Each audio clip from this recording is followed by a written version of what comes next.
Nightie বাড়াই লিছে সিঁড়ি লইছে সারা বুকুক নাই একটা নাই সেট মনে কর 5-6টা মারছে কখনো ভাই লাশ দেখিয়া আমি আমার নিজরে কন্ট্রোল করতাম পারলাম না, সহ্য করতাম পারলাম না। সকাল 7:30টার দিকে আব্বাস করিয়া ওখানে হাজির বাজার ভাড়াটি থাকে চকিদারি করে এ আইয়া কইছে চা দিবার লাগি।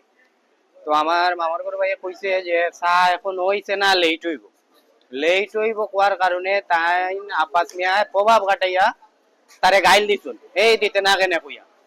হে উঠিয়া কইছে আমার মা তুলে এখানে গেল কইয়া তারা মাঝে কথা কাটাকাটি হইছে। আমার মামার ঘর ভাই রুমন আহমদ দিনারর লগে আব্বাস মিয়ার ওয়ার পরে দোকানের মাঝনে নির্মল বাবু এই বিষয়টারে শেষ করে দিলাইছে। মানুষ আরো 2জন লইয়া দোকানের মাঝনে বিষয়টা শেষ করে দিছুন। দেওয়ার কিছু সময় পরে আব্বাস মিয়া তান ফুয়াইন লইয়া আইয়া 5-6 জন মানুষ লইয়া আইয়া আমার মামুর ঘর বাইরে দোকানের ভিতরে তাইন দর্শন আরো কয়জন মাইসে তাইন শো লাগাইয়া খালি বুকুর মাঝে চুরি দিয়ে আঘাত, বুকুর মাঝে খালি চুরি দিয়ে আঘাত করতেন, ফাড় দিত, বুঝছই নি। আমার মামুর ঘর ভাই খুবই সহজ সরল মানুষ, তার মাও নাই বাবাও নাই।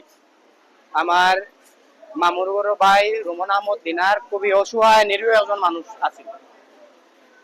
আপনারা আমি দেশবাসীর কাছে অনুরোধ, আইন প্রশাসনের কাছে অনুরোধ করলাম, আমরা আমার মামুর ঘর বাইরে যে আব্বাস মিয়ায় মারছেন তান ফুয়াইন লইয়া আইয়া 5-6 জন মিলিয়া খুব তাড়াতাড়ি যাতে বিচার হয়, আমরা বিচার চাইরা। আমি তার ফুফুর ঘর ভাই রুমন আহমদ দিনারও ফুফুর ঘর ভাই আমি চাইরাম খুব তাড়াতাড়ি যাতে এর বিচার হয়। এই এতিম সাবালিয়ে মারছে।